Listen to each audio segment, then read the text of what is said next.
Aaron Cohen est un juif apprécié et connu dans sa communauté. Il est Baal Tchouva et il s'occupe désormais de rapprocher les juifs du judaïsme. Lorsqu'on interroge Aaron sur son parcours, qui l'a conduit à se rapprocher de la Torah, il répond en souriant « Savez-vous qui m'a fait revenir à mes sources ?» Difficile à croire et pourtant, c'est grâce à un étudiant palestinien. Alors, remettons les choses dans leur contexte. Aaron n'a pas grandi dans un foyer respectueux de la Torah. Dès son enfance, ses talents exceptionnels furent reconnus et on l'a envoyé dans une école pour surdouer. À 22 ans, il commence à étudier la physique nucléaire dans une université allemande et c'est le pays qui a financé ses études dans le but de faire appel à ses talents dès son retour en Israël. À l'université allemande, il côtoie des étudiants de nombreux pays et les Arabes brimaient fréquemment les étudiants juifs.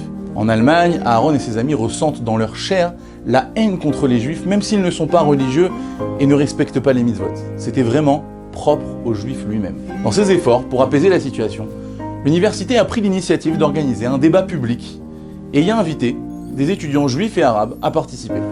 Aaron a été choisi pour diriger le groupe d'Israéliens.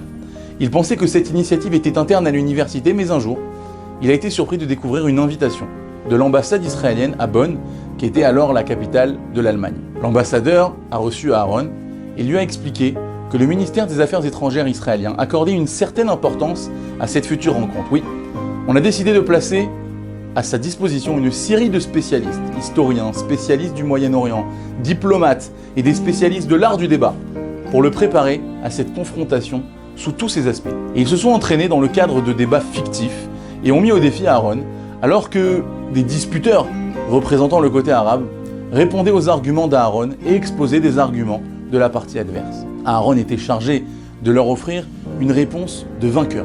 Le grand jour du débat arrivé, Aaron avait un bon pressentiment. Les spécialistes mis à sa disposition par le ministère des Affaires étrangères l'avaient bien préparé et lui avaient procuré une masse d'informations. Toutes les personnes de son entourage l'avaient encouragé et lui avaient assuré être persuadé de son succès. Le soir du jour J, la salle était comble.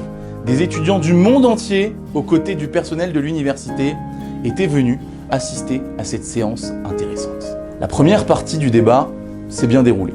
Aaron surpasse facilement ses adversaires arabes et le public applaudissait à ses réponses précises et intelligentes. La préparation avait fait ses preuves. Au sommet de la dispute, Aaron a ouvert le Tanakh, la Bible, que lui avait offert l'un des membres de l'ambassade, et a commencé à lire aux spectateurs le passage souligné pour lui. Aaron a donc lu les versets extraits de la parashate Ekev, dans lesquels Hachem promet à son peuple un pays, Eretz Israël. Tous les non-juifs, était-il écrit, seront livrés entre les mains de son peuple, et chaque endroit où ils poseront les pieds leur appartiendra. Personne ne pourra se tenir devant eux, et ils imposeront leurs craintes sur toute la face de la terre d'Israël. Nous, au même titre que vous, croyons à la Bible, a expliqué Aaron à son adversaire arabe. Au moment de fermer le livre et de le fixer du regard en attendant une réponse de sa part, il lui dit « Dans ce cas, peux-tu m'expliquer pourquoi vous revendiquez la même terre que Dieu a promise au peuple juif ?»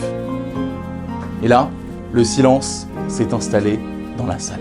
L'argument d'Aaron était convaincant et sa manière de l'exposer précise. Il semblait que le débat allait s'achever par sa victoire éclatante. Or, à ce moment-là précisément, l'étudiant arabe sourit et a montré du doigt la Bible que tenait Aaron dans les mains. « Tu as lu devant nous 3 versets, nous dit cet étudiant.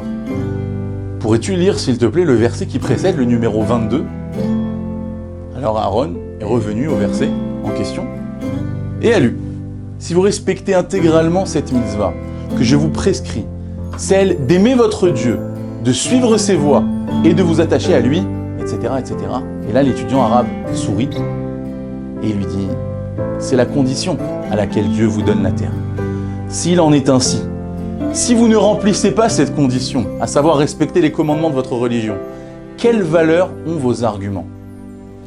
Alors, avec l'aide de Dieu, nous raconte Aaron, j'ai réussi à détourner la conversation et à dissiper quelque peu l'impression faite par les propos de mon adversaire sur l'assistance. Le débat s'était achevé, je suis rentré chez moi, et cette nuit-là, je n'ai pas réussi à trouver le sommeil. Les propos de l'étudiant me trottaient dans la tête, et sa question me dérangeait. Pourquoi, en effet, on exige un droit sur la terre de nos ancêtres si nous n'accomplissons pas la condition qui nous est présentée dans la Torah. C'est ainsi qu'a commencé le processus au terme duquel j'ai eu le privilège, Baruch Hashem, de faire Teshuvah, a conclu Aaron. Vous voyez que j'avais raison. Je suis vraiment retourné à mes racines grâce à un étudiant palestinien.